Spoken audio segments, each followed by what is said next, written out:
Order! Order! You are an incorrigible delinquent at times. Behave yourself, man!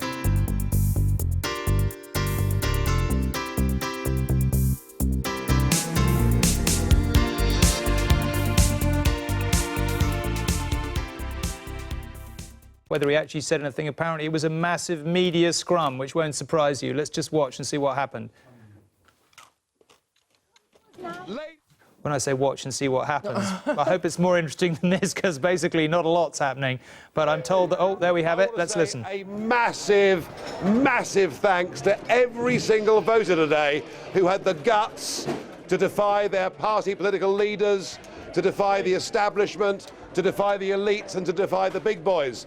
I can't imagine there's ever been a campaign in which ordinary folk have been subjected to so many threats. I have to say that it's been a long campaign. In my case, 25 years.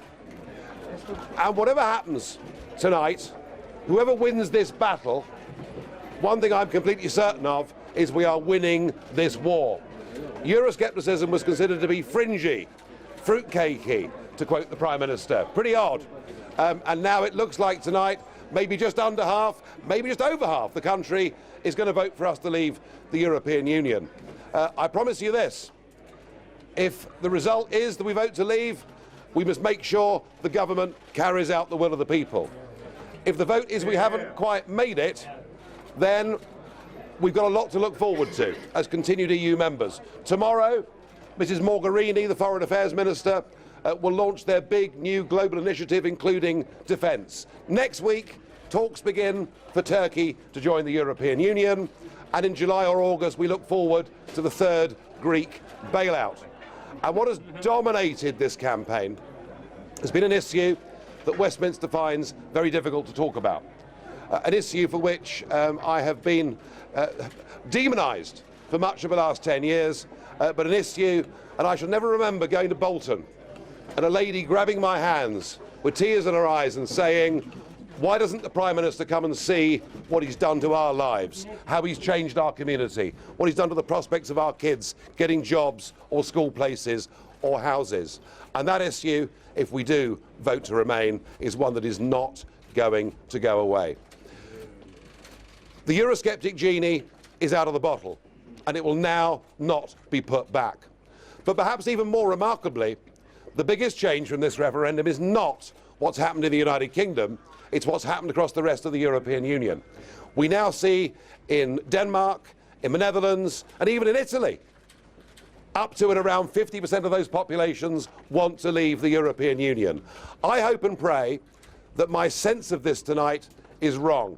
And my sense of this, and no, I'm not conceding, but my sense of this is that the government's registration scheme, getting 2 million voters on, the 48-hour extension, may be what tips the balance. I hope I'm wrong. I hope I made a fool of, believing that to be the case. But either way, whether I'm right or wrong, if we do stay part of this union, it is doomed, it is finished anyway. If we fail tonight, it will not be us that knocks out the first brick from the wall, but somebody else. We have fought an amazing campaign. Even a year ago, we were told the Remain campaign would be 20, 25, maybe even 30 points behind the establishment position. We're not. We're running them close. They've been scared. They've behaved pretty appallingly. But tonight, whatever the result, is not one for recriminations, but for a celebration that the landscape of British politics in the course of the last few weeks has changed, and it's changed forever. Win or lose this battle tonight, we will win this war. We will get our country back, we will get our independence back, and we will get our borders back. Thank you. OK, well, Nigel Farage there. I don't quite know what to say about that. I mean, he certainly wasn't conceding defeat, but didn't sound... Sorry, I should say that I'm joined. We've been chatting while listening. Phil Collins and Rachel Sylvester from The Times. Didn't sound like a man who thought he'd won. No, it sounded like a man who's pretty sure he's lost. I think, the usual histrionics from Mr. Farage's usual fantasy world ideas, and he's got no solutions to those things he sets out. And in fact, quite churlish, I think, the reference to the registration scheme. He's complaining that people were able to register in order to vote, which in a democracy is a pretty peculiar thing to complain about. But nevertheless, Rachel, he's right, isn't he? I mean, he says the Eurosceptic genie is out of the bottle and you can't put it back, and one sense is he might be right about that. Definitely. I think what he was signalling, and it's going to be exactly the same in the Tory party, is the next months, years, is going to be hell. This was not, you know, he talked about losing the battle, but we'll win the war. This is going to be something that goes on. It's not going to be put to bed, as David Cameron had hoped, either in his party or Nigel Farage is trying to say in the country. Well, listen, I mean, one of the things that we saw very clearly, and I think we've talked about this even before, in Scotland, you had this great passion, and then that turned into a massive voting block, and we saw on election night, sitting in this studio, just ream after reams of kind of Labour MPs disappearing from the Scottish map, partly as a result. What happens to this Eurosceptic block that now appears to exist, in your view, in British politics? Does it go away? Does it solidify around the Tory party, and that just becomes a wholly Eurosceptic party? No, I think it doesn't go away. I think it scatters to the winds. I think clearly Rachel's right that it will carry on within the Conservative Party. They can't stop. They're absolutely fixated, and they will not be able to stop. But there's a problem for the Labour Party too. I get the sense that in lots of core Labour areas, the vote is very, very tough and very Eurosceptic. And if we vote to Remain as a country, and the Labour Party's hierarchy has been very strongly for Remain, but the Labour core vote is very much for leaving, that provides a serious problem for the Labour Party. So Euroscepticism is a problem now for both of the major parties. Well, thankfully we have the former Labour leader, Ed Miliband, here, and I can ask him about that and many other things. But Rachel, just before I do you think David Cameron is going to survive?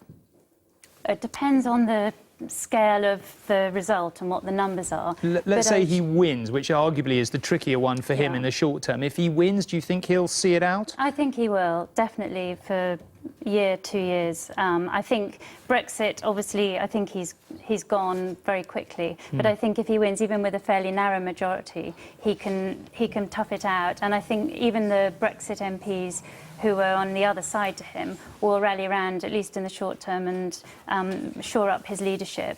And I think he can make the argument that he did when, you know, he won an election for the Conservative Party and now he's won a referendum, and that puts him in a pretty strong position. Rachel, Phil, for now, thank you very much indeed. I've been getting away with it all.